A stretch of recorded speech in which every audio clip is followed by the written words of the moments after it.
Now, you know the rules. The robots do the painting, you do the guessing, and I do get a few clues along the way. Now, again, as we've discussed, we're doing the pop culture events from the 1950s. So think events, and I'll coach you along the way. All right, here we go with number 20. You didn't need to leave your car to catch the latest flick. Just roll in and tune in your radio. These venues became iconic teen date spots and hangouts under the stars. By the mid 1950s, over 4,000 of them dotted the American landscape. I didn't know there were 4,000. They fused automobiles, movies, and youth culture like no trend before them. Yes, all right. So in the 1950s, we had the blank of drive-in theaters. Meadows, got it? The rise of drive-in theaters is the full answer we're looking for. There you go. Nothing says mid-century Americana like a speaker box on your window and popcorn in your lap. Now, drive-ins even had their own church services, and they even had baby cry rooms. Now, that sounds like later drive-ins. That doesn't sound like the ones back in the 50s and 60s. Outdoor theaters. That sounds very official, Sam. That's what they have nowadays, right? You can go to the city park and catch movies. Yeah, yeah. Well, we used to go to the drive-in. One of my favorite places for sure. All right, number 19. Now, it started as a quirky comic, and then it grew into a cultural satire juggernaut. This mag mocked politics, ads, movies, and basically everything mainstream. This magazine's gap-toothed mascot became a snarky icon. All right, Nadu, you've got what we're looking for. And during the 1950s, we had the first issue of Mad Magazine. And who was this character? Does anybody remember this character's name? It was co-created by Harvey Kurtzman and William Gaines.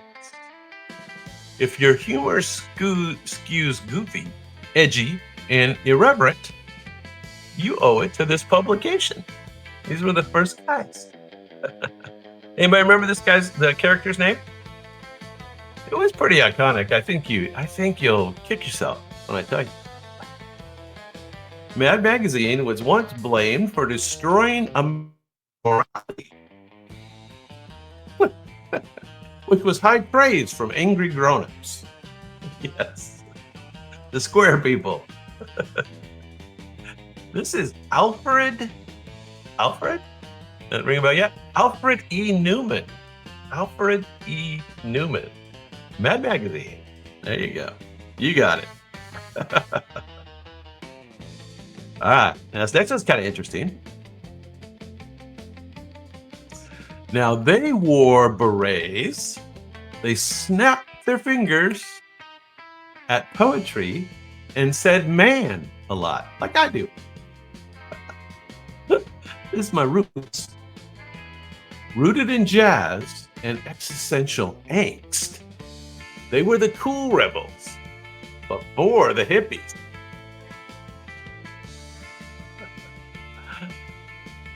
Yeah. So you got it, Sandra.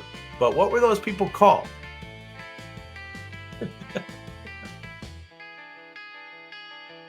Yes, it was.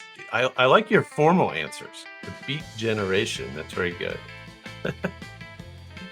Jack Kerouac and Allen Ginsberg became their literary patron saints.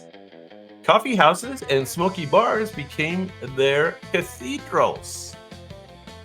If you've ever used the phrase dig it, yeah, which I do, you're echoing their vibe. Dig it. What were they called though? It was the Beat Generation, but the people were called something. They were called some sort of creatures. Hipsters, I like it, Madu. But that's incorrect.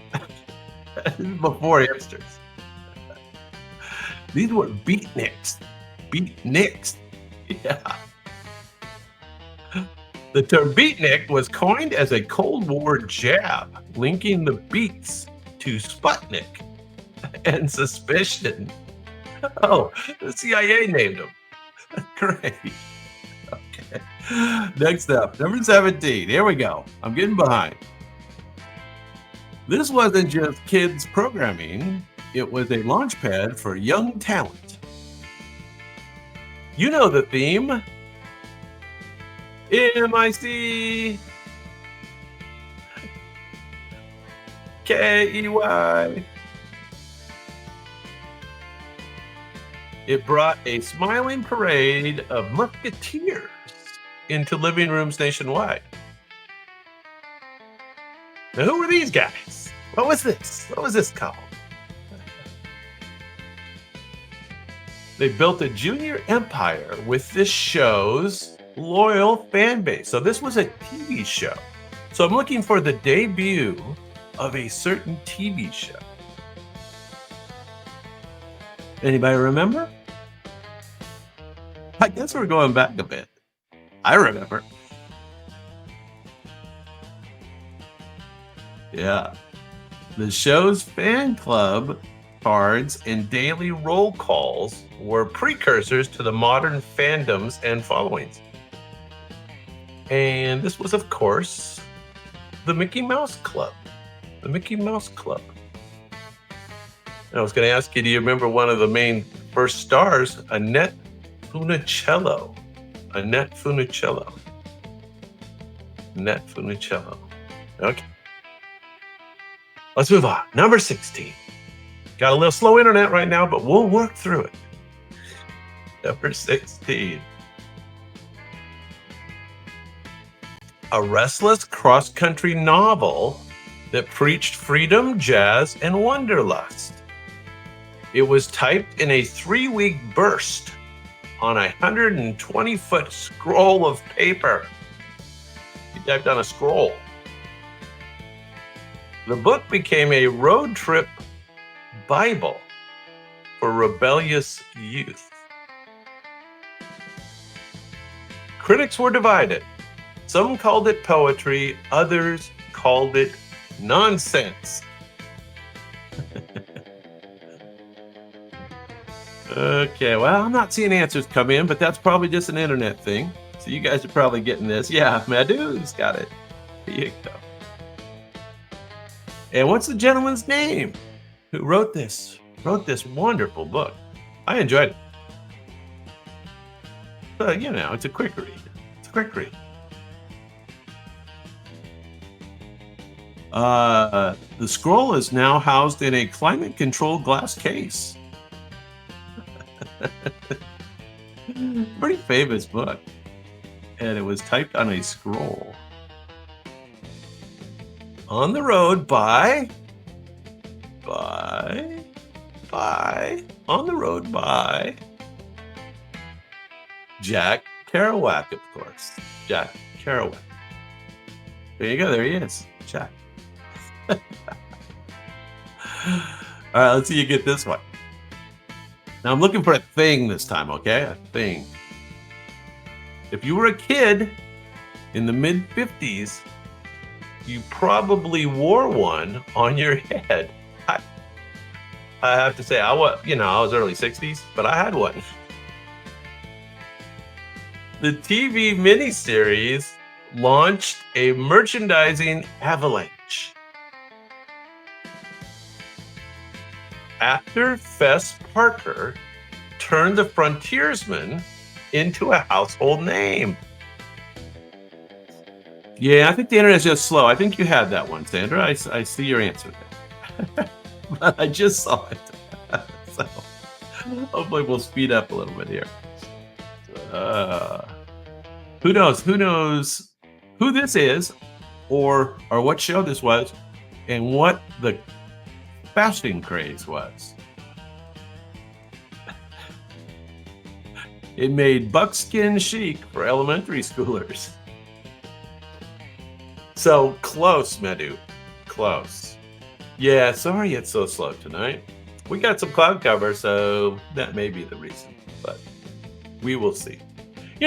Part of the game, unfortunately. I'm still waiting on my new internet. We're hoping for that. Anyway, the answer is a coonskin cap. That's a raccoon. It's a coonskin, and it's Davy Crockett, and the show, I think the show was Davy Crockett. There you go. All right, you gotta know this one. She debuted in a black and white swimsuit, and she had a sideways glance. She wasn't just a toy. She was a lifestyle with her own dream house. Some parents were scandalized by her adult figure. Now, a lady named Ruth Handler created her after seeing her daughter play with paper dolls. Yeah, okay. Madu, Sandra, you both got that one. Very good. So, the cultural event is the debut of Barbie. The debut of Barbie. She'd go on to have over 200 different careers. Talk about resume padding. Who knows Barbie's full name? Does anybody know Barbie's full name? That's a tough one. She is from the fictional town called Willows, Wisconsin. That's where Barbie's supposed to be from. Willows, Wisconsin. Now, you do have to watch the little video at the end of this, because it's creepy. Anyway, Barbie's full name was Barbara Millicent Roberts. Look, oh, here she goes. She's climbing right out of her box. And that's creepy. All right, well, you got that one. All right, number 14. Now, this one's a little different. Number 13, I'm sorry. We're down to number 13. So we're looking for the name of the movie, and ideally the producer-director. But this sultry drama brought heat and high art to Hollywood. So this really changed Hollywood. And it was Marlon Brando's Stella, which became cinema's primal scream. Did I do that well at all? No. Stella! This was adopted from Tennessee Williams' Pulitzer-winning play. It introduced method acting to a wide audience. The raw performances broke boundaries and censored the like. So this was a real groundbreaking movie in the 50s. It was Tennessee Williams' play, and that's what I'm looking for. And it's Marlon Brando, and that's Marlon Brando with the director-producer who was responsible for putting this together. Brando's tight t-shirts from the film caused a nationwide sales boom. They even became a symbol of masculine rebellion. Yeah. So, the name of the movie was A Streetcar Named Desire, which of course it was a Broadway play. And that guy is Elia Kazan. Elia Kazan. There you go. Oh, you got it. You had it. All right. Now, this picture's a little bit tough. I'll tell you what I'm hiding. I'm hiding a gun. He's pointing a gun at us. And that's what I'm hiding. Okay? And this is the creator of a certain character who did lots of movies. So I'm looking for the first movie What was the first movie that started a big movement? He liked his drinks shaken, not stirred. This spy with a license to kill started in literature. That's what we're looking at here. And this guy wrote it from a Jamaican estate called Goldeneye. So he was actually living in Goldeneye. It faced off at a deadly card table. The gadgets and tuxedos came later. This was pure Cold War. So there you go. Very good. Madhu's got it. That's who this is. This is Mr. Ian Fleming. And of course, the thing we're looking for is the first James Bond movie, Casino Royale. Casino Royale. Fleming wrote a Bond book every year until his death. He saw only 2 films released in his lifetime. That's interesting. There you go. Now this one's going to be impossible to get from the picture. Just throwing that out there. This is the birth of something. It was loud, rebellious, and made adults nervous. DJs like Alan Freed, that's him here, helped bridge racial lines through music. Black R&B tracks found new life with teenage white audiences. The backbeat became the heartbeat of youth identity. If you've ever cranked a car radio, thank these first pioneers. So, what the cultural event is that the robots had in mind, I'm going to tell you this one, is the birth of rock and roll radio. Yeah, well, rock and roll. So Madhu's got the idea. But this was actually the birth of rock and roll radio, which was the cultural event. All right, well, you know, when you have to explain it too much, it's not that great. This guy was named Freed, and he coined the term rock. He's the one who coined the term rock and roll. There you go. It was rhythm and blues, and he changed it to rock and roll. So there you go. How about that? That's kind of interesting. All right, I think you'll get the next one. This one, the picture is a little closer to the cultural event. All right. It promised entertainment for men with more than just articles. Marilyn Monroe was on the very first cover. This gentleman borrowed money from his mother to start this business. Very good, Madhu. And who is that? Who are we looking at there? A young man. It mixed literature, lifestyle, and nudity in glossy pages. Like it or not, it changed how sexuality was sold in America. Yes, very good. Very good. Yes, this is Mr. Hugh Hefner as a young man. Despite its racy reputation, Playboy published major writers like Nabokov, Kerouac, and Vonnegut. Highbrow meets lowbrow. Yeah, I got it. I always got it for the articles. I don't know about you guys.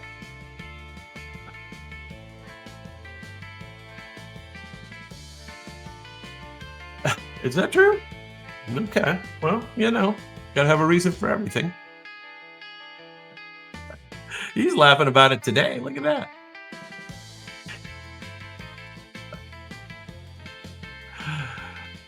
All right, now this next one, I'm looking for the debut of something.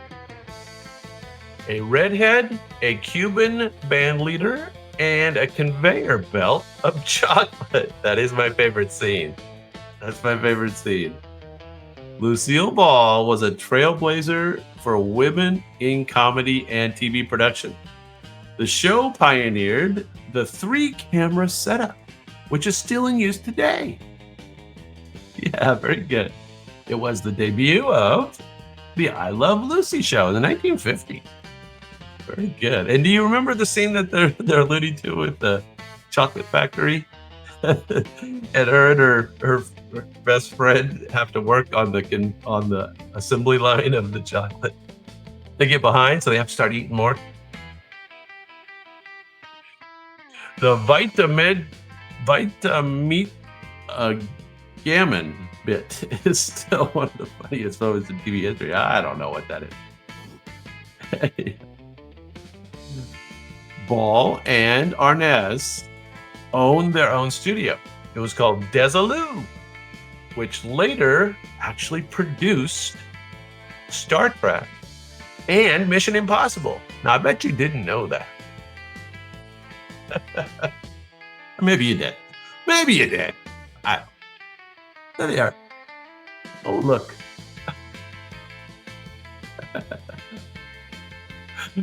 Very good. All right, well, we're down to number 8. We are doing the top cultural events of the 1950s right now. So here we go.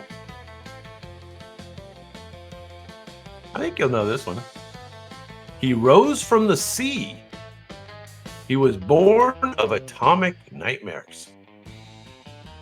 Originally a metaphor for nuclear devastation, post Hiroshima. The monster genre was never the same after his roar. Yeah, very good. Kalki's in the house. Badu? Yeah, very good. You got it.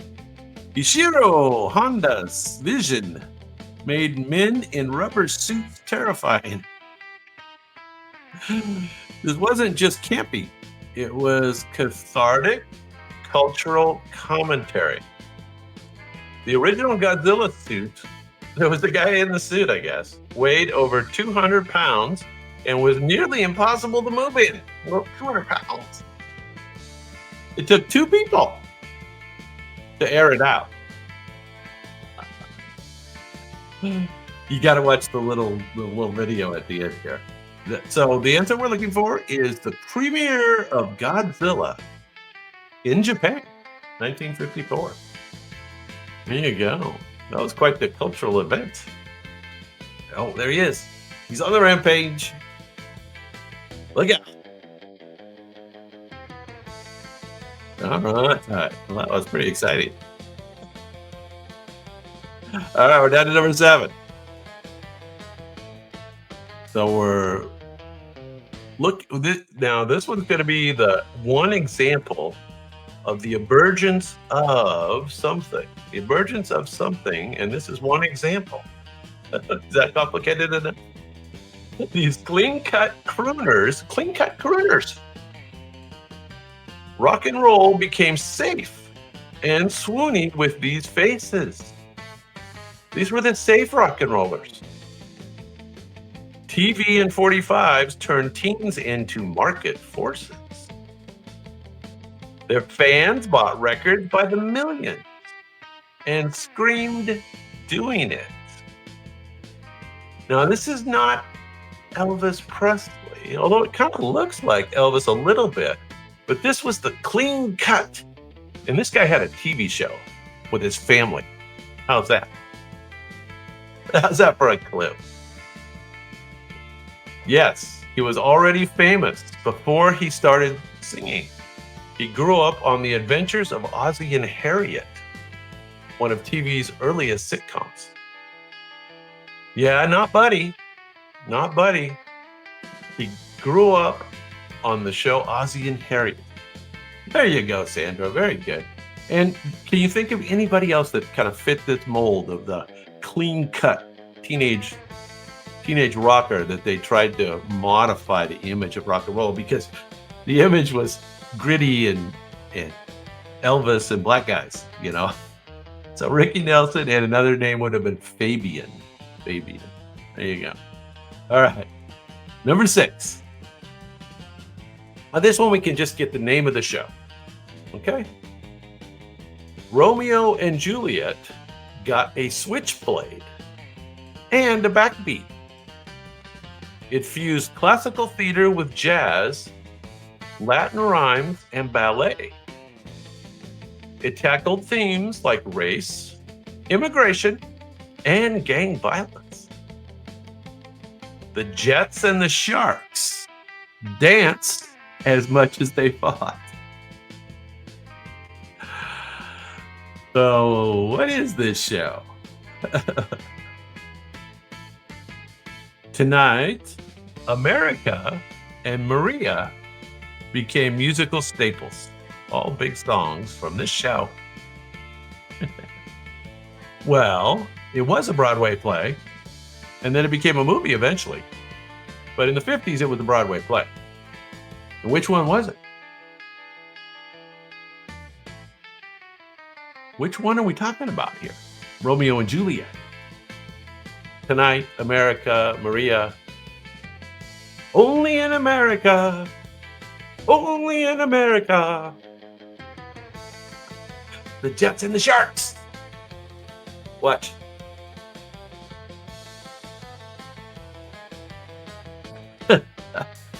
So their fight turned into a little dance. West Side Story, of course. West Side Story. There you go.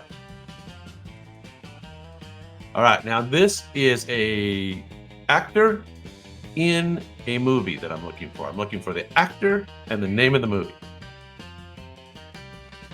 What are you rebelling against? Brando's bike. Oh, that's a good clue. Brando's biker look defined nonconformity for decades. Oh, his look defined nonconformity. It terrified censors and thrilled every teenage rebel. The film was based on a real biker gang in Hollister, California. Well, so that's interesting, isn't it? Because wasn't there a later TV show that was basically it was in a town a fictional town called Charming, California. It's not on the waterfront. This one was not on the waterfront. This was a different one. This was Brando as the rebel biker. Brando reportedly hated motorcycles, and he dropped his Harley multiple times on the set. That's not good. Anybody else have a guess at the movie? This is the first teenage rebel in a movie. It's called The Wild One. The Wild One. Google that. There you go. On the Waterfront was a good guess. All right, number 4. Cultural events of the 1950s. I bet you get this one. Now, this is the opening of something. This gentleman turned orange groves into a magical kingdom. It wasn't just rides, it was immersive storytelling. It is the happiest place on earth. Day one crowds were so huge that drinking fountains ran dry. Oh no, oh no. Every land, from Tomorrowland to Fantasyland, was a cinematic world. Well, so Manu, that is not quite correct. We're talking about the 50s. So the year is 1955. There you go, Stan. This is the original. The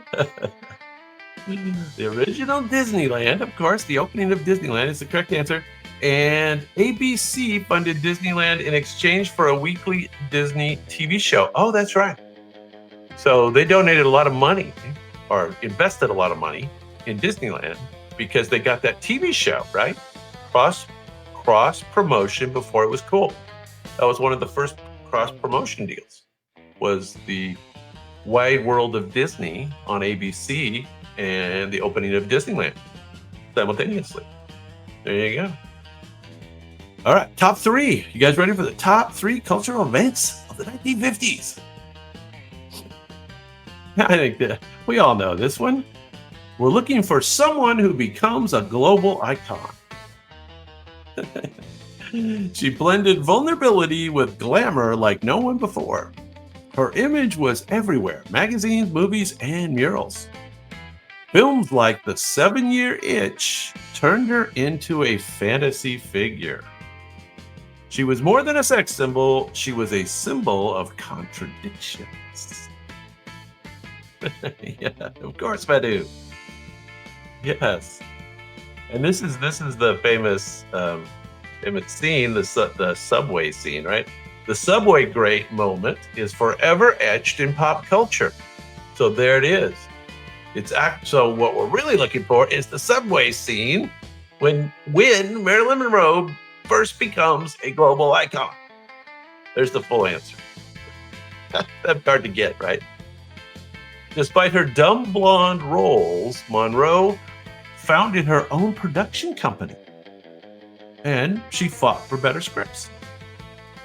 I don't know if you knew that. She had her own production company. And it is the subway great moment that etched her as a global icon. All right, I can't imagine what the video will be. Oh, well, okay. Wasn't that bad. Could have been different. Could have been different. All right. Now you know this one. We're looking for his national breakthrough. This gentleman. He swiveled his hips and he sent parents into panic mode. A blend of gospel, country, and R&B that shook up the charts. His Ed Sullivan appearance drew over 60 million viewers.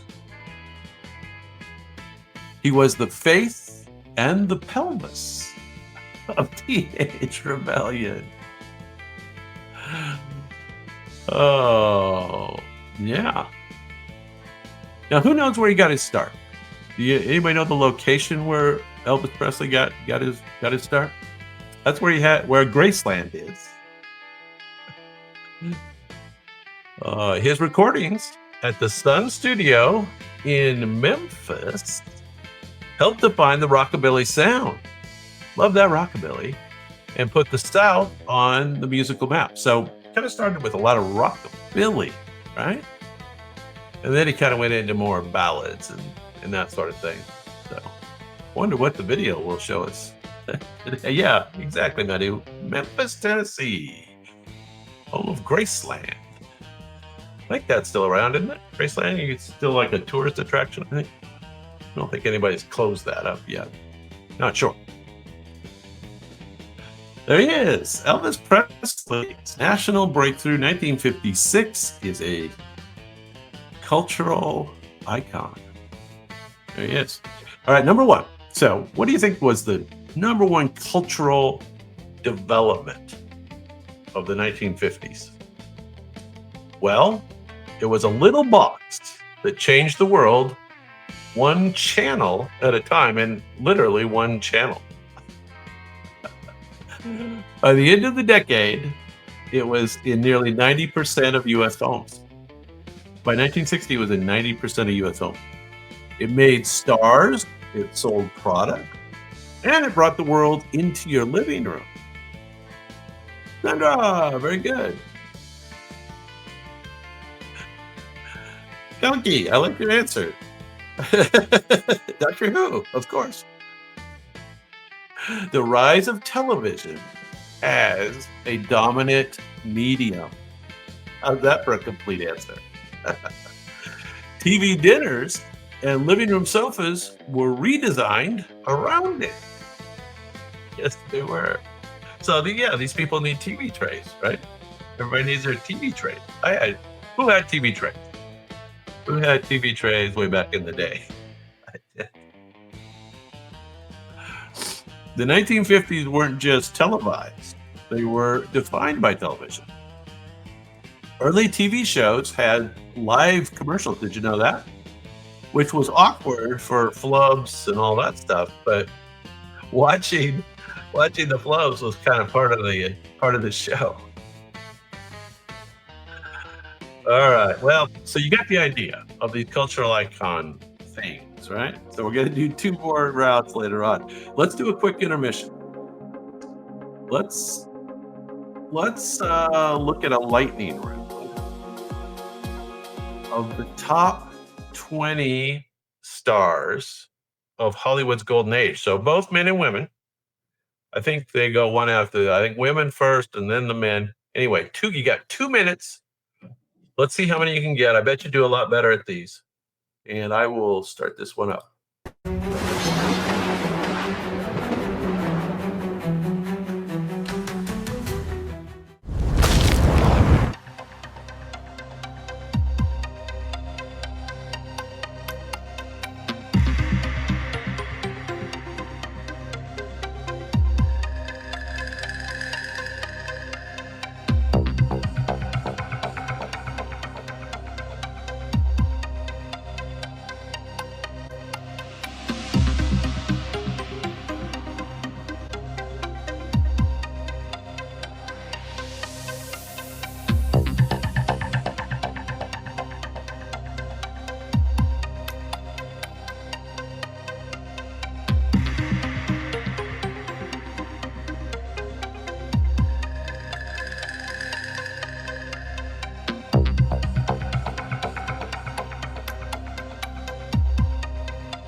All righty. No, you guys did pretty good. Between the team, you got most of this. Put the team together, we got most of them. Okay, so we're gonna try another round of these. These are a little more straightforward. Pop cultural events now of the 1960s. So let's give it a try.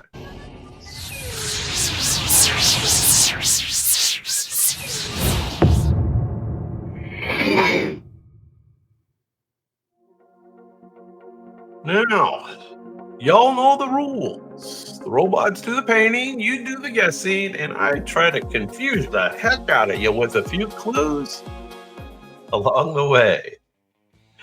And again, our category is top 20 pop cultural events of the 1960s. I think you'll get most of these. Here we go. Number 20.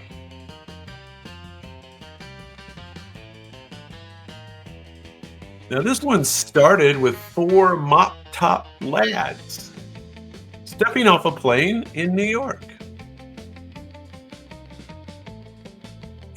Soon, US charts were packed with bands from across the pond. Their accents were charming, their guitars electrifying. The Beatles led the charge, but the Stones, the Kinks, and the Who all followed fast.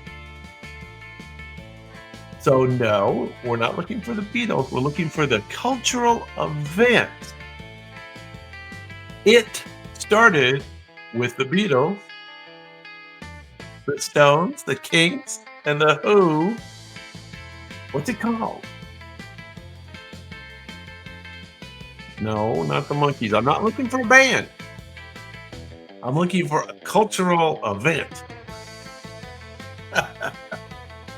And it's symbolized well by this photo. Symbolized well. The Beatles' first Ed Sullivan performance pulled in 73 million viewers. Pop music. Well, good try, Cal. Good try. Rock bands. Good try. The cultural event that we're looking for is called the British Invasion. The British Invasion. I think that one's fair. That was a fair. Yeah, very good, Betty. You had it. You got it. Very good. All right. Next up. Now, this one I'm just looking for a TV show. When it premieres, it had Pow, Zap, and the campiest tights in television. Adam West's straight-laced character became a pop art legend. Its villains were theatrical. Its colors were loud. And its tone delightfully absurd. The show embraced comic book absurdity with glee. Yeah, so it was you've got it. You've got it. It's the premiere of the Batman TV series, which that happened in 1966, in case you're interested. Holy Ratings Batman. It was a hit with kids and adults. I remember I used to watch it. Did you watch this? I watched. The show's psychedelic style influenced Andy Warhol. Art imitating TV, and inspired one of the first TV-based merchandising explosions. Yeah, the costumes were something, huh? Yeah, the original Batman. So that was a cultural event. You get the feel for this? I don't know. That might confuse you. Well, let's see you get this one. Now, this is the first of something. The first of something. At the time, it wasn't even called the... It featured the Green Bay Packers versus the Kansas City Chiefs. Tickets cost just $12, if you can imagine what the tickets cost today. And it still didn't sell out completely. It aired on 2 different networks, CBS and NBC. Today, it's a global spectacle. But it all started here. Yeah, okay, you guys know. Yes. Who's in the picture? Who can tell me who's in the picture? And what else can we do? I told you who it was. Green Bay Packers and Kansas City Chiefs. Green Bay won the game. The trophy was later named after the guy in the picture, who was the legendary coach of the Packers. Anybody know? Who's the coach? Yeah, very good, Mendon.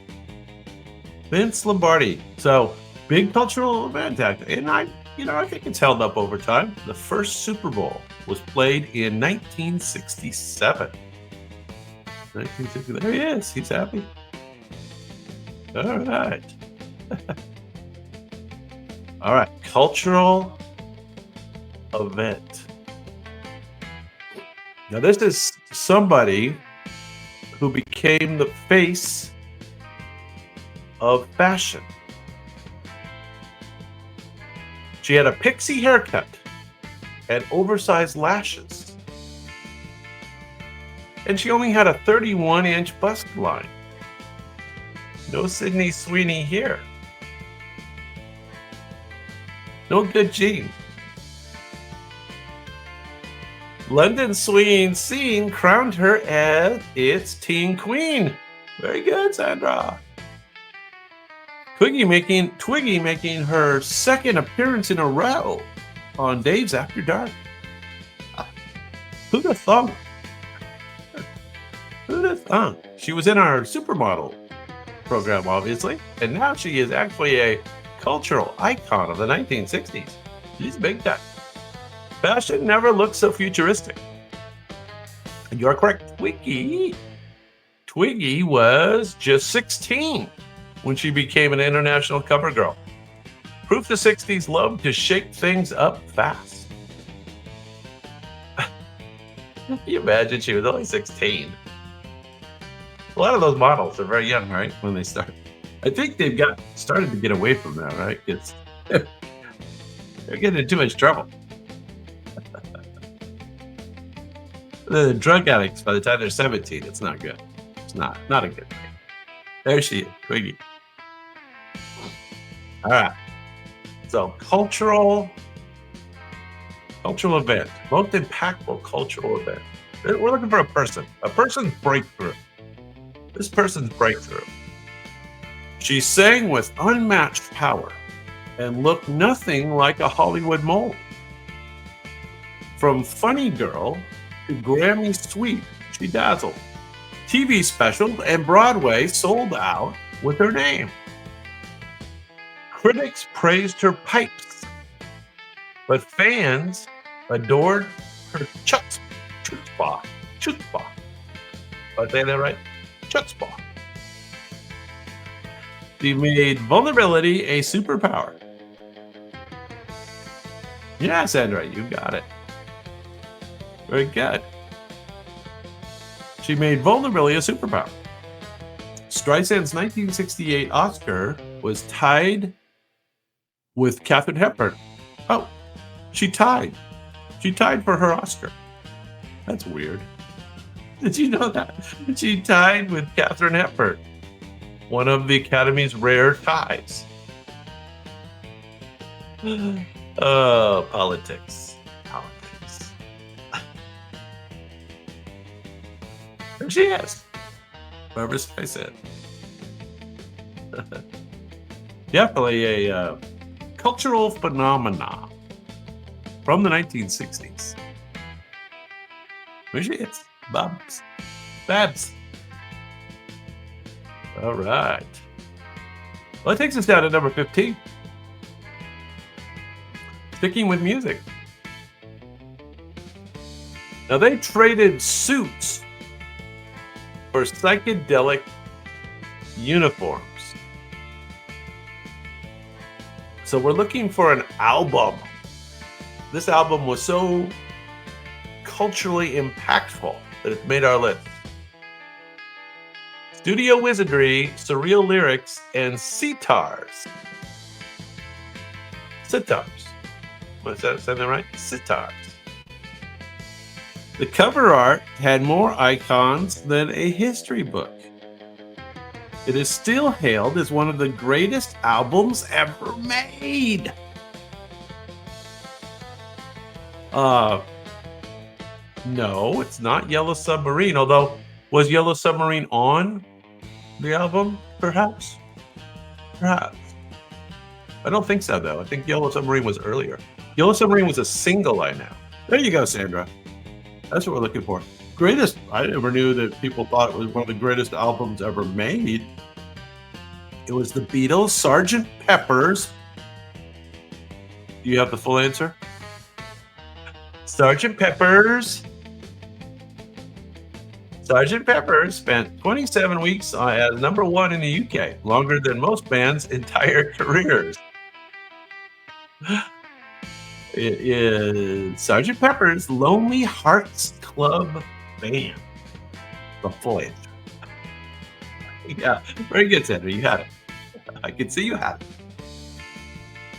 All right, number 14. All right, so we're looking for the rise of a culture and a band. How about that? Rise of a culture and a band. Is that hard? Sun, sand, falsetto harmonies. Surfboard weren't just gear. The band sang of cars, waves, and summer romance. The music made California seem like paradise. You didn't have to do something, you just had to wish you could. All right, so you got the band, and it's the rise of a certain culture and the Beach Boys. You're right. The rise of, and it really was. I mean, it definitely came from nowhere. None of the original Beach Boys were hardcore surfers, though Dennis Wilson was the only one who actually had surf.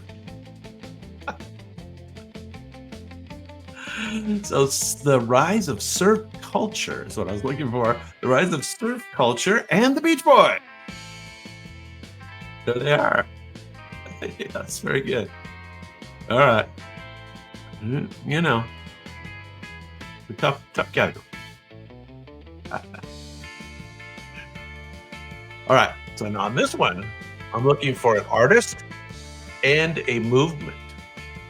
An artist and a movement. Soup cans became art. This guy turned everyday icons into gallery gold. His factory studio was part art den, part celebrity circus. 15 minutes of fame became his motto. Okay, we've got the artist. So it's Andy Warhol and the blank movement. I think you can get this one. Andy Warhol and the pop art. There you go. Ma'am? You're correct, ma'am. Andy Warhol, pop and the pop art movement. 1960s. Definitely a 1960s cultural icon. Pop cultural icon. The ultimate pop culture.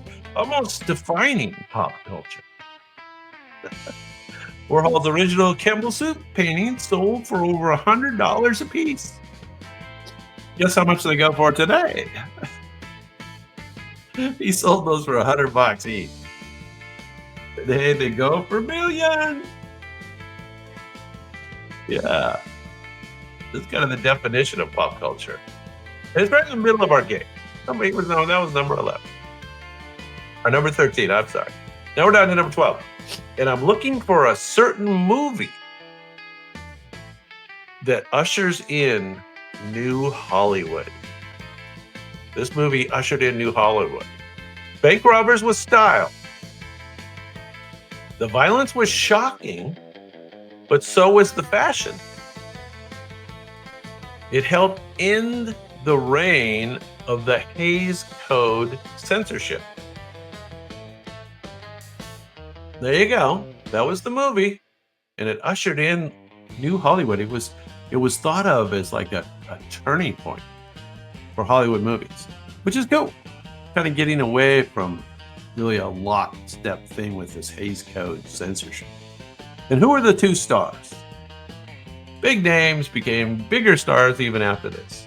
It was an art film disguised as a gangster flick. If you haven't seen it, it's really good. Its mix of slow motion, death, and French New Wave style made it a blueprint for 1970s cinema. There you go, yeah. And ma'am, Warren Beatty and Faye Dunaway. There you go, there they are. Looking good. Ushering in New Hollywood. Definitely a cultural touch point. Cultural touch point. All right, next up is number 11. Now, this is a premiere of a TV show. To boldly go where no man has gone before. It actually flopped in ratings, but it later flourished in syndication. Its diverse cast and inclusive themes were decades ahead of their time. Yes, of course. Everybody knows. We're talking about the premiere of Star Trek. That's interesting that it was a complete flop originally, right? By ratings. It wasn't just sci-fi, it was social commentary in space. And here's a little known fact. The first interracial kiss on American TV. Captain Kirk and Lieutenant Uhura in 1968. What are they doing kissing? I don't remember that. You guys remember that? Maybe you do. Anyway, the premiere of Star Trek was definitely a cultural touchstone.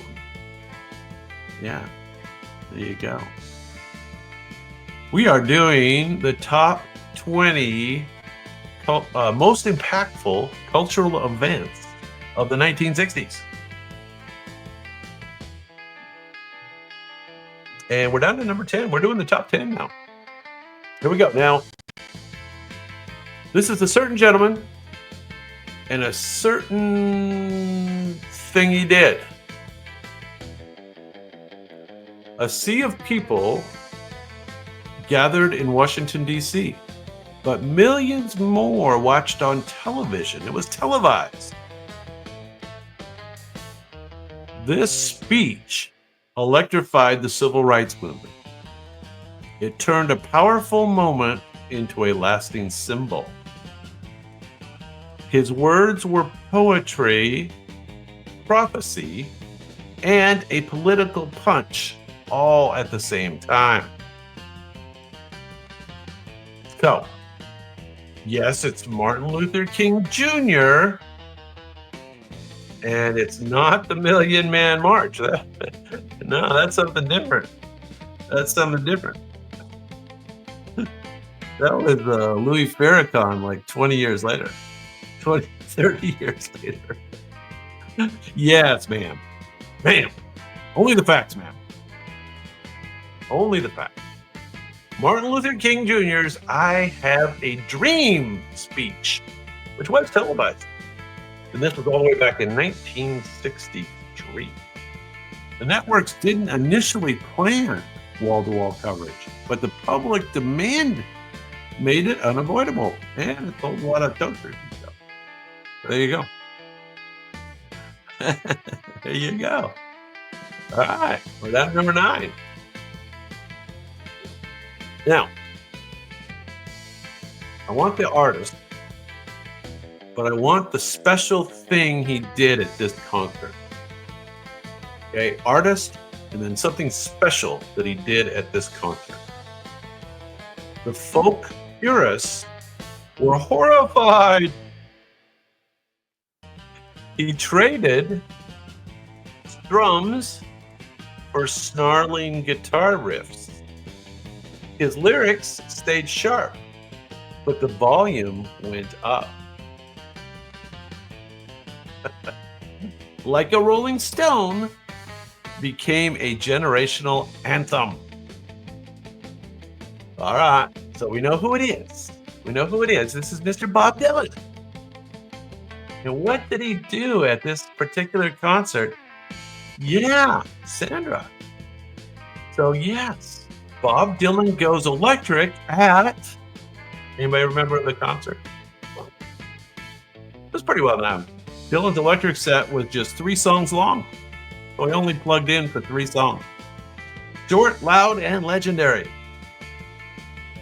And it was the Newport Music Festival. Bob Dylan goes electric at the Newport Music Festival. 1965. A cultural change.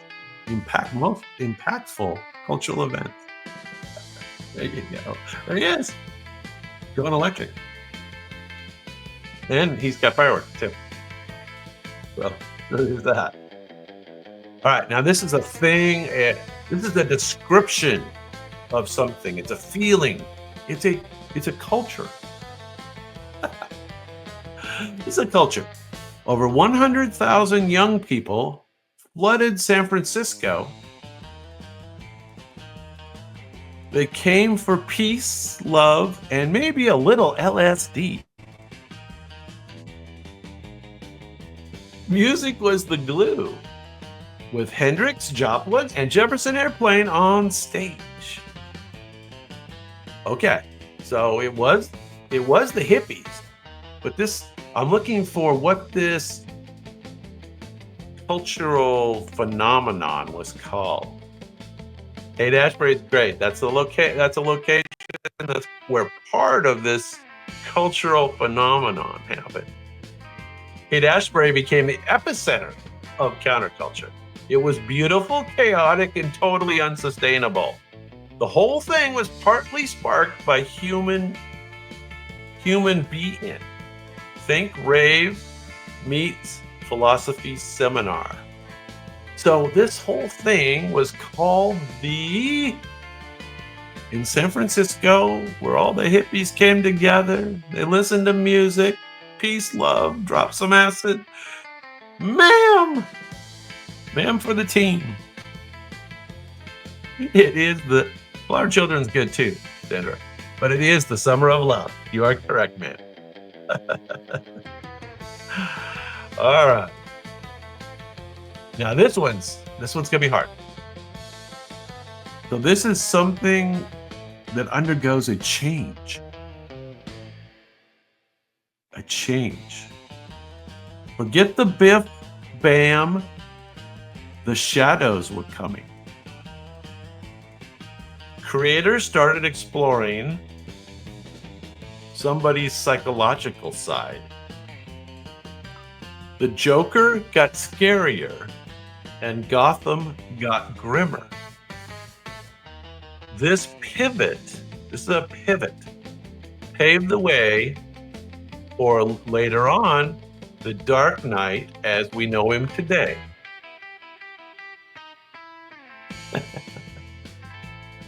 So what happened? What change happened? It was noir with a cape. Yeah, so what the robots are telling me, I'm gonna go ahead and give you this one. The robots are telling me they were looking for the Batman comics undergo a dark turn. So this is like a cultural phenomenon. It's somewhat true, right?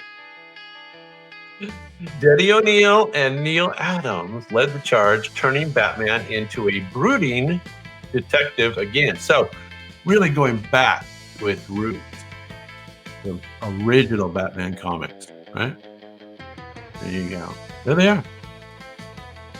That's kind of a weird one. Robots, what's a robot? Robots, what do you got to do? Gotta let the robots do their thing once in a while, so we'll give it to them. All right, number 6. You don't know this one. This is a huge event in the 60s, and it was a cultural phenomenon. Definitely was. One small step for man became TV's biggest moment. Over 600 million people tuned in worldwide. It was live, it was grainy, and it was utterly breathtaking. All right, so I have a secondary question after this. Yes, this is the moon landing and the broadcast for the moon landing. It was something, right? It was a cultural phenomenon, for sure. Now, is there anybody in the room that doesn't think it really happened? Was it just on a TV set? Was Kurt Vonnegut involved? The moon landing helped spark a space-age design boom. Everything from cars to toasters looked more astro by the 1970s. So that's the cultural change, right? Is everybody got into the space thing and then they could sell lots of Tang. Did anybody drink Tang? Anybody used to drink Tang? Does anybody know what Tang is? That's not that dirty thing you're thinking of. Not that. It's like an orange powder drink. Like powdered orange juice, kind of. Only not as healthy. More sugar. All right. So, tons of Tang, yeah. So, this is a person. It's a singer, and she kind of takes over the whole world of a certain kind of music. She made Otis Redding's Respect her own song. Gospel roots met powerhouse vocals. Her voice could shatter glass or break hearts. She wasn't just a singer, she was a movement.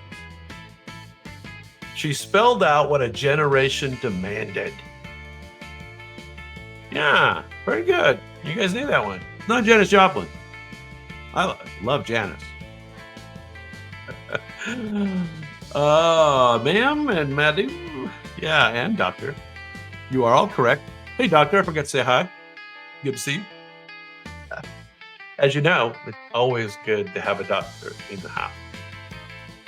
The backing vocals on Respect were sung by her sisters, Irma and Caroline. Girl power and harmony. Aretha Franklin becomes the Queen of Soul in 1967. There you go. That's the cultural event we are looking for. Respect.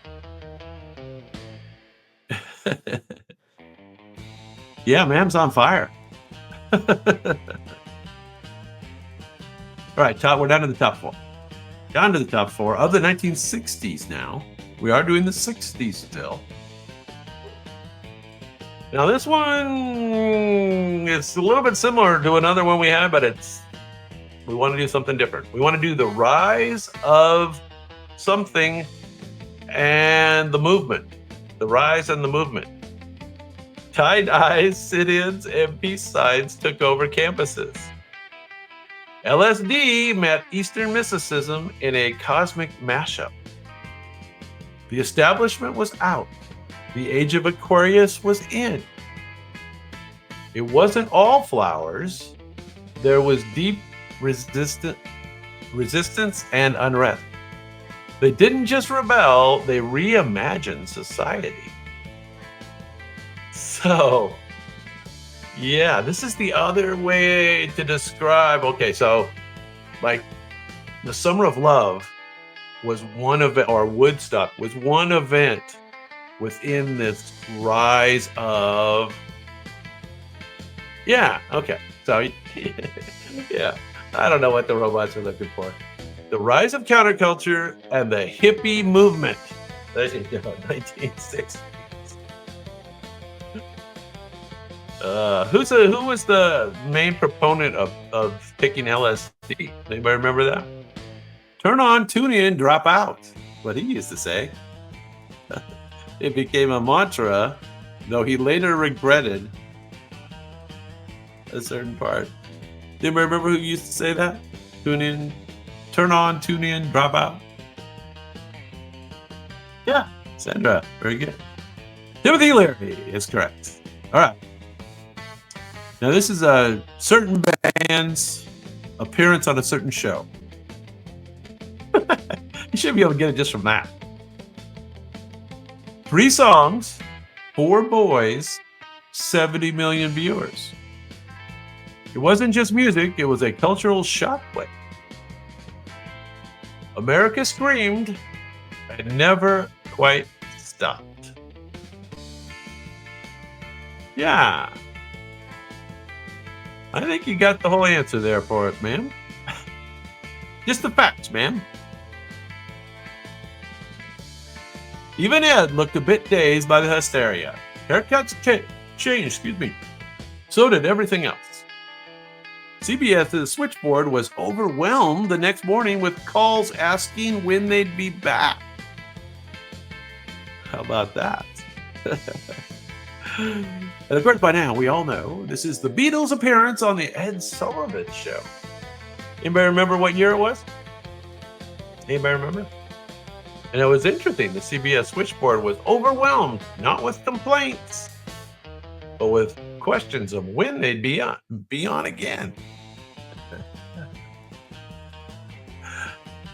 Yeah. Juan, Pablo, Jorge, and Ringo. Yes. Close enough. 64. Close enough. Of course, you may be right and the robots may be wrong tonight. Who knows? All right, this is a music festival that we all know. And remember, we're talking about 1960s, although this was right at the end of the 1960s. Peace, love, and mud. Half a million people showed up, uninvited, but undeterred. Jimi Hendrix closed with a searing Star Spangled Banner. Yes, of course. Sandra, ma'am. Sandra, you beat ma'am.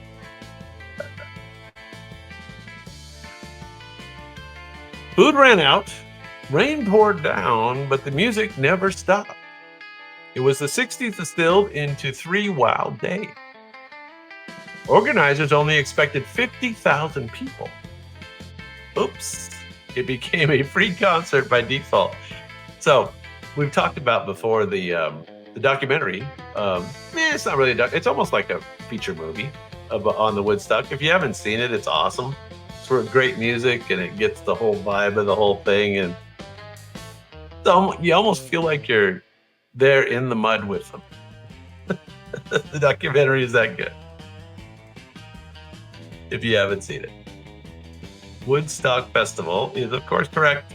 And the year was 1969.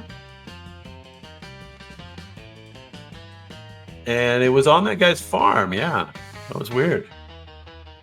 Made a mess of it. All right, what was the number one most impactful cultural thing that happened in the 1960s?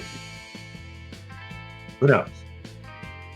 The decade's brightest hopes were dimmed one by one. Each killing was broadcast, replayed, and etched into memory. TV became both witness and mourner. The dreamers of progress met bullets instead of ballots. Shock turned into protest, music, and a cultural reckoning. Yeah. So, do we remember all the four assassinations we're looking at here? Yeah. These were big cultural events for sure. And they all kind of tie together. These tragedies didn't just end lives. They fueled art, lyrics, and movements for decades to come. So they definitely qualify as our number one most impactful cultural event of the 1960s. Yeah. And it is the assassination of JFK, of course, Martin Luther King Jr., RFK, and Malcolm X. They all were assassinated. Probably all by the same outfit. if you're a conspiracy person like me, you know who did it. All right. Well, that was the 1960s. That was the most impactful cultural things in the 1960s. And you guys knew almost all those, right? I think you knew all of them. I don't think we missed one. So, great. Okay, we have a lightning round. We do have a lightning round. We have a quick 20 items. Top 10 directors, and then the top 10 films of Hollywood's golden age. So we're going to see how many you can get in just 2 minutes. I'm going to use the little boys' room, and then we'll be back for round 3.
All righty.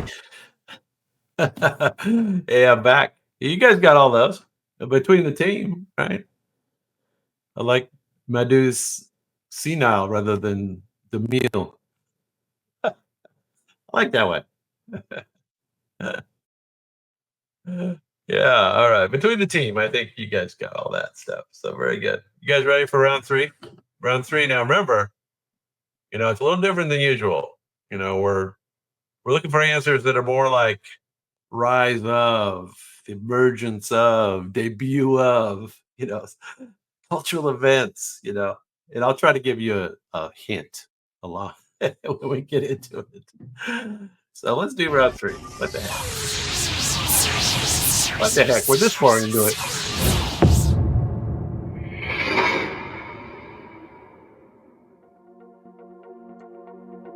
All right, by now, y'all know the rules.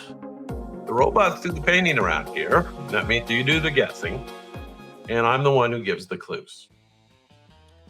Now, once again, this is going to be the top 20 pop culture events in the 1970s. The most impactful cultural events. This first one's going to be the rise of and one special person. Okay? The rise of and one special person. Although I think this picture has two special people. He moved faster than the camera could follow, and sometimes faster than the eye. Enter the Dragon wasn't just a movie, it was a cultural earthquake. His moves were a blend of art, philosophy, and pure muscle. He opened Hollywood's doors for Asian leads. Then he kicked them off the hinges. Yeah, okay. Well, you guys know. So it's like that's the second part of the answer. So it's the rise of and Bruce Lee. Rise of something. Bruce Lee. What am I looking for? What are the robots looking for? You didn't watch Bruce Lee. You tried to keep up with him. Lee trained in fencing and boxing and even taught kung fu to Steve McQueen and Kareem Abdul-Jabbar. So the robots are looking for the rise of martial arts cinema, right? That's what really changed. Yeah, you had it. Ma'am had it. Or, you kind of had it, Madhu. The rise of martial arts cinema. There you go. And Bruce Lee, of course. And did you watch the little movie? That's pretty cool. All right, this one's interesting. Number 19. This is, I can't give you a clue for this one. This is like changing movies and television by doing something. Think afros, leather coats, and the funkiest soundtracks ever. These films gave Black actors starring roles, guns, grit, and all. They weren't subtle, but they were undeniably stylish. Heroes fought crooked cops and villains with cool one-liners. Isaac Hayes' wah-wah guitar became the genre's calling card. Though often critiqued, so we're looking for a set of films, basically, or something that happened during a set of films. Though often critiqued, these films launched careers and gave birth to a fashion aesthetic. So yeah, how you have it, Madhu. And Doctor has the exact word I was looking for. You guys knew. Very good. It's the Blaxification film era. Yes. Shaft, Superfly. Yeah. Yeah. Blaxification. You guys knew it. Very good. Black exploitation. Exactly right. Very good. All right. Now, I don't know much about this next one. You tell me. This is the debut of this thing. Grammar, civics, and math set to funk and animation. I'm Just a Bill became more famous than many real senators. Saturday mornings got smarter without losing fun. Kids sang about conjunctions before they knew what they were. Learning never had a better jingle. All right, so yeah, that is the answer. Schoolhouse Rock. Now, did you guys watch this? Because this was like after I was a kid, so I would have been, I don't know, high school and college and not paying any attention to what was going on Saturday mornings. But apparently, this was a big thing because it was teaching with music. I guess. Do I say that right? The idea came from an advertising exec who noticed his son could remember rock lyrics, but not multiplication tables. So they started doing teaching with music. Yeah, I don't know what the robots are thinking. It must have been a big deal to the robots. It must be a large language model training. Hot spot. Conjunction junction. What's your function? Love that. Okay. I'm with you now. Thank you, ma'am. Thank you. All right. This is when a certain show premieres. Live from New York. It was a brand new kind of sketch show. Belushi, Radner, and Chevy Chase brought raw chaos and wit. It spoofed President, commercial, and itself. Musical guests gave it an edge. Fake news made it a must-see. It became the nation's weekly pop culture check-in. This was the pop culture check-in.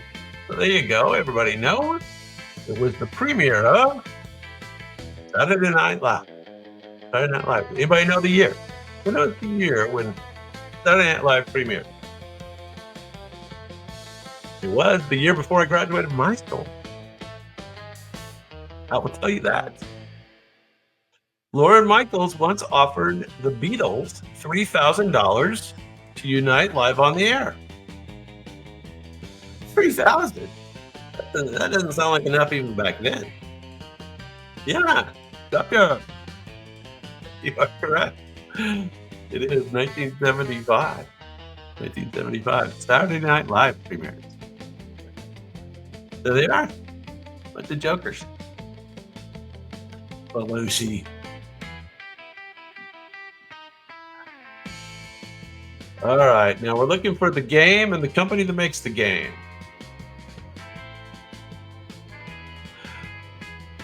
Two paddles, one dot, infinite fun. It was the first commercial video game success. Arcades were born and bars got new corner machines. I remember playing a tabletop version. It was pretty nice, but that was probably later. The graphics were basic, but the obsession was real. This was the pixel that launched a billion-dollar industry. This was the start. Very good. You guys know. Doctor, ma'am, medic. Who knows the year and the company? Which company made Pong? The first Pong machine broke because it was too popular. The coin box overflowed and jammed the system. Yeah. Anybody remember the company that made Pong or the year? Yes, ma'am. And Doctor, you're a little off.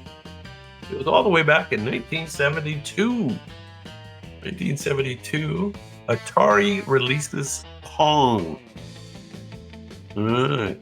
All right, now you have to watch my little video because the robots try to play Pong here, and they kind of got it. Kind of sort of. All right. Now, what I'm looking for here is a rocker that actually introduces an alter ego. Alien glam rock with lightning bolts and platform boots. He blurred gender lines and redefined stage performance. Yeah, that's who it is. And what was the name of his alter ego? Yes. Yes. Duggar. I like that. I like that better, kind of. I don't know. You are correct. Ziggy was strange, magnetic, and utterly unforgettable. Bowie didn't just play a character, he became one. The glam rock era orbited around him. He started glam rock. There it is. And if you want the official answer, it is David Bowie introduces Ziggy Stardust. Who knows the year? Anybody know the year? Bowie retired Ziggy at its peak, saying it was too dangerous to keep it going. Oh, because he was turning into Ziggy. So he had to stop. He had to stop playing Ziggy because it was too dangerous. 69, that's close. 72. 1972. 1972. All right. Now I'm looking for the rise of something. The rise of something. And this, what the picture is of, helped put the movement on the newsstand. She helped put the movement on the newsstand. So I'm looking for the person also. The person and the movement. Articles tackled real issues. Wages, rights, and reproductive freedom. It showed something wasn't a fringe, it was a force. The cover art and essays challenged norms head on. Pop culture finally said women are watching and writing. The first issue featured Wonder Woman on the cover, reclaimed as an icon. All right, so you've got it, Doctor. Doctor, it is the rise of feminism. And who's the person on the left in that picture? She is the editor for that magazine.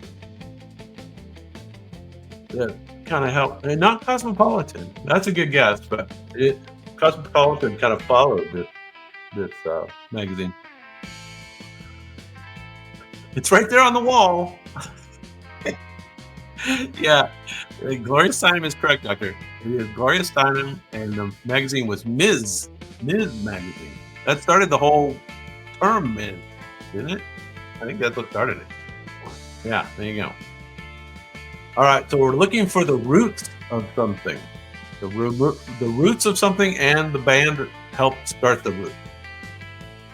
Fast, loud, and no solos allowed. These guys played 3 chords like they meant it. Pogo dancing and safety pins became fashion statements. It wasn't pretty, but it was pure. Forget the rules. Just start a band. So yes, Doctor, it is the Ramones. And are we talking about? The roots of what? The roots of something. Their debut album was recorded in under a week for just $6,400. I just met a nurse that I could gabba gabba hey, gabba gabba hey. I just met a nurse that I could go for. Something like that. I want to sniff glue. Yeah, the roots of punk rock. The roots of punk rock and the Ramones. I don't know if you can say the Ramones are punk rock. They're kind of a cross between rock and punk rock. But anyway, they're the Roots, according to the Robots. Which we always listen to the Robots these days. And what else are we gonna do? What the heck are we gonna do? All right, I think you'll know this one. Cultural phenomenon. It was a variety show that adults secretly loved more than kids. So we're looking for the premiere of a show, which is also the premiere of a set of characters. Celebs from Elton John to Steve Martin showed up to play. Puppets made puns and cultural commentary. Kermit, Miss Piggy, and Gonzo.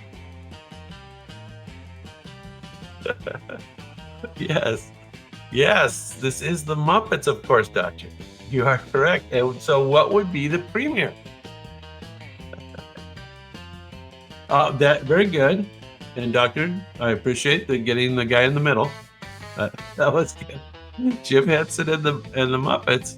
And this was, of course, the Muppet Show. The Muppet Show. Did you know they had a show? Maybe you didn't know they had a show. The show was rejected in the US at first. It had to debut in the UK. I don't know where Stewart and King are, but you know, they could have told us that. And then it bounced back as a global hit. The Muppet Show. 1976. 1976. There they are, the Muppets. All right. A featured guest on the show is the next one. And it was, so it's just a movie that is a cultural phenomenon. It flopped on release. And then it rose from the grave wearing stilettos. Let's do the time warp again. Became a nightmare mantra. I'm sorry, a midnight mantra. Audience participation turned screen into spectacle. I'm just a sweet transvestite from transsexual Transylvania. It was camp, chaos, and complete liberation. Yes. Now, did you guys go to see Rocky Horror? Because you know we've talked about it a few times. It's made a few categories on here. It's the longest running theatrical release in history. Some theaters have shown it weekly for 40 years, not 40 months, 40 years. Can you imagine? Can you imagine? Wow. The original Rocky Horror Picture Show. Yeah. Oh, on LSD. Nice. Yeah, I mean, I wasn't on quite that heavy a drug probably, but definitely did smoking a little pot and drinking a little booze. All right. Let's do top 10. Top 10. Let's see if you can guess. This is somebody who won a competition and then became a global phenomenon. Devil's lettuce. I know it. I don't smoke marijuana anymore. You know, a certain time in my life, it just stopped doing anything for me. My hormones changed or something. Didn't work for me anymore. That was about when I was like 30 years old. Eurovision became a global stage thanks to them. So they kind of kicked off Eurovision. In fact, these guys won Eurovision and they went global. Who is it? Yeah. Can you hum a few bars for me? Waterloo. Waterloo. Wasn't just a song, it was an international arrival. What are some of the other songs? Oh, well, there's the newer one, right? Something about the Greek. It's a Greek thing. Suddenly the world had ABBA fever and no cure. There they are, ABBA. Dancing Queen. Yeah, there you go. Waterloo. Do, do, do, do, do, do. All right, number 9. This is a movie it was a cultural phenomenon. And you know what? It's supposed to be coming back in theaters like next week. Next week, the original. Just when you thought it was safe to go back in the water, audiences screamed and kept coming back. It was mostly unseen, which made it scarier. The monster. Studios learned to hype summer releases like never before. So this is the movie that started the summer movie phenomena. It was Spielberg, a household name, and he ruined beach vacations. Yeah. Did you know it's coming? I think it's coming back next week, at least in our area. They're going to bring back the original. I'm sure they've AI'd it and, hyped up the resolution and all. So it's probably going to be pretty cool. Yeah, ma'am had that first. If I didn't note that, you got it. And anyway, so I'll probably go see it. It was pretty scary, right? 'Cause I grew up at the beach. I was in the water the whole time as a kid. That was scary. All right. This time we want to ride the rise of something. Rise of something. Rise of something. Roller rinks turned into dance clubs with mirror balls. Outfits sparkled, spins got flashy, and funk never stopped. Funky music. It was sweaty, flashy, and fabulously niche. If you could moonwalk and roll, you are a legend. Even Andy Warhol and Cher were spotted. Not the rise of disco. It's the rise of something disco. This is only number 8. Disco, that's got to be like number 1. Yeah, ma'am, there you go. Way to refine that. The rise of roller disco. The rise of roller skates plus disco. The grooviest combo ever.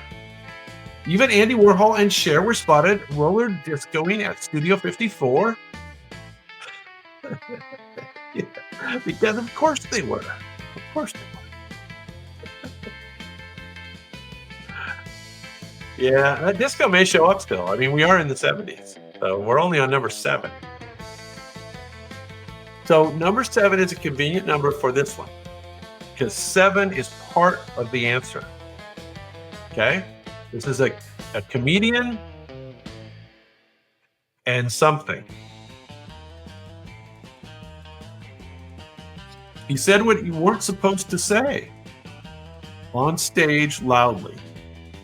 His bit became the center of a Supreme Court case.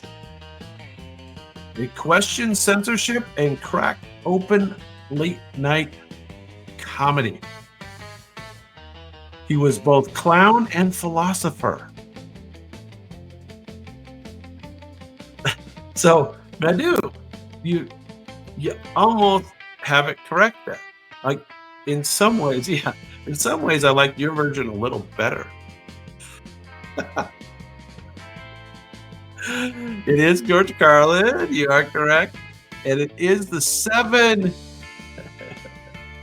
The 7 words. The 7 dirty words. Yeah. Yeah. So, Carlin kind of started the whole counterculture comedy thing, right? Yeah, definitely. George Carlin, seven dirty words. There you go. That's what we're looking for. Those 7 words are now FCC legend. The case led to the infamous safe harbor hours on TV. Oh, wow. When broadcasters could be a little looser. So they actually set hours where you could go ahead and say those 7 words. Yeah, there you go. All right, now this next one's a gadget. The gadget from that was a cultural icon. How about that? What started in semis moved to station wagons. It spawned hit songs, movies, and a whole slang like 10-4. Good buddy. Everyone suddenly needed a handle. Now, I wouldn't have remembered this except for this item, but I think I got one at one time when it was all the craze. Did you, who else got one? Anybody else get one when it was all the craze? I think I did. You listened to the truckers and stuff. CB radio craze. Yeah. Breaker 19. C.W. McCall's song. Now, who remembers the song? I gave you the artist, C.W. McCall, and he had a song called something. It reached #1 on the charts. Breaker, good buddy. Anybody remember the song? It was you'll remember it when I tell you for sure. It reached #1 on the charts. An ode to CB chaos and diesel-powered freedom. Yeah, ma'am. Doctor had it first. A convoy. We got ourselves a convoy. All right, now this is when somebody's solo career begins. Off the Wall blended funk, disco, and soul like magic. The album was called Off the Wall. Critics raved, fans screamed, awards piled up. It set the stage for his 1980s superstardom. He wasn't just the future, he was pop. Yeah, you guys know. Doctor with the famed Dr. Short Answer. And in this case, I think we're going to give it to him because he's well known by that.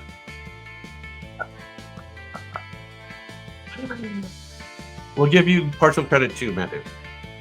Definitely. That cheating doctor. Michael Jackson's solo career breakthrough begins in 1979. Despite its success, Jackson felt it didn't earn him enough respect. So he vowed his next album would change music forever. And look at that kid. Kind of a different look for Mike. Right? Look, check him out. This is from actual photographs. This is no AI.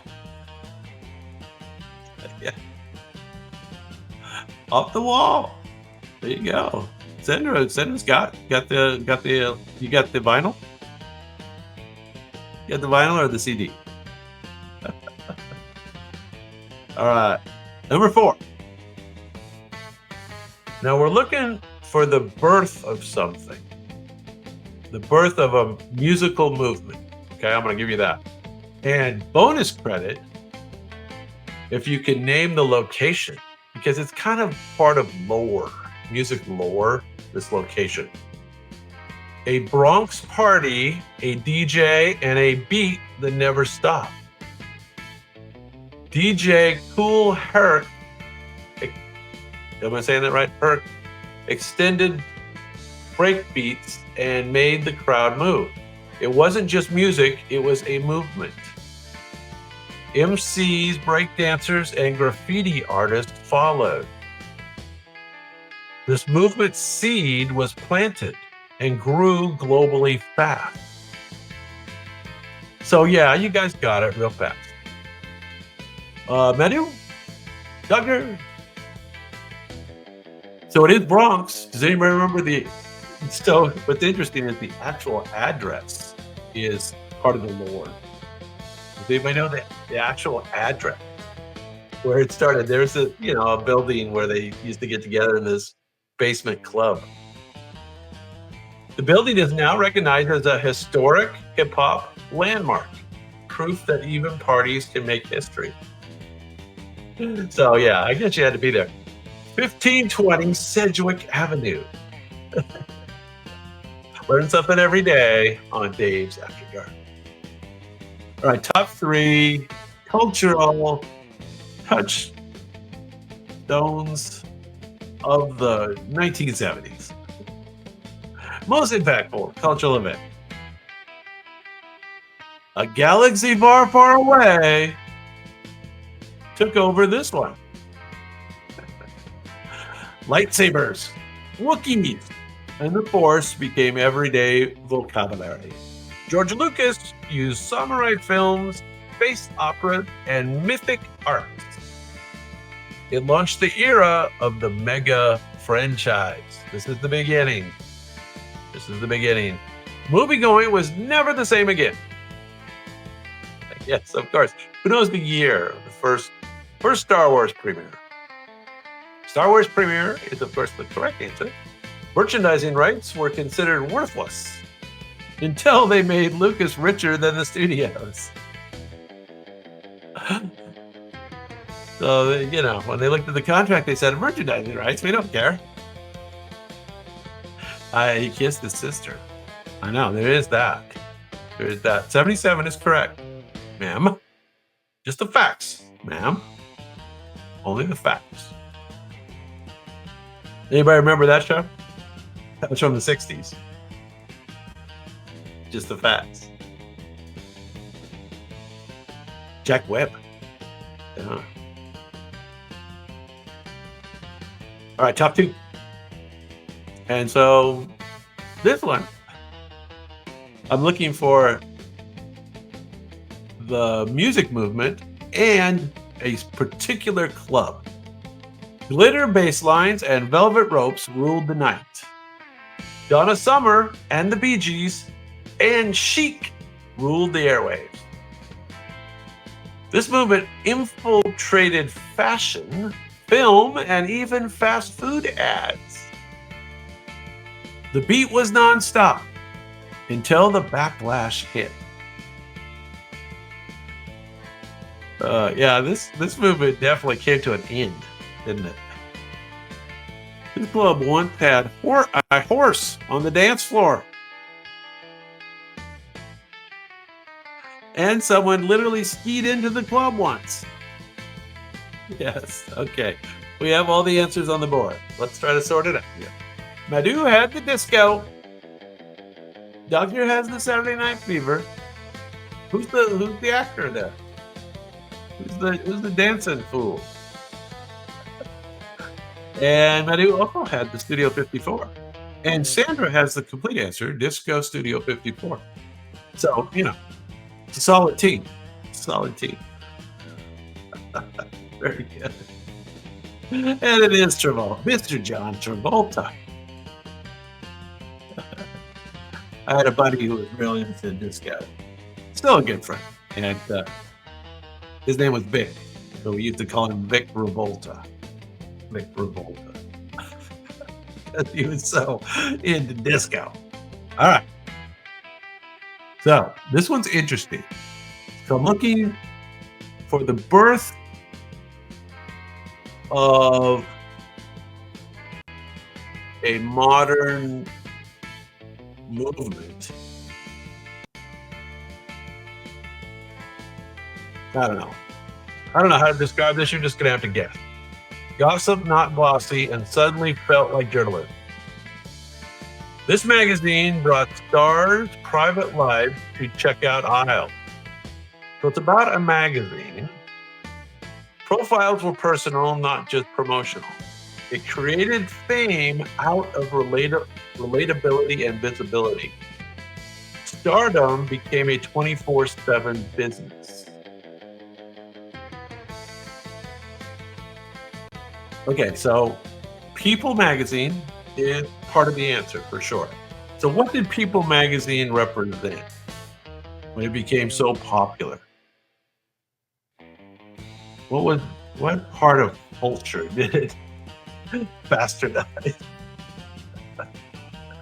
And who was the first ever sexiest man alive? Does anybody know? Sexiest man alive. It's not the guy in the picture. This is actually Mark Spitz. And it was his wedding that they were covering in this picture.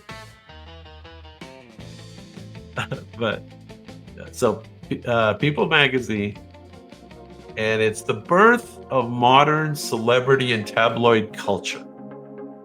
How about that? How's that for a tough last one? Oh, does anybody know? Does anybody know the first sexiest man alive? Not Burt Reynolds. Good guess though. He was in the Play Girl magazine. He was the first centerfold for Play Girl magazine, but he was not People magazine's first sexiest man alive. Who I guess. I mean, is that a big thing?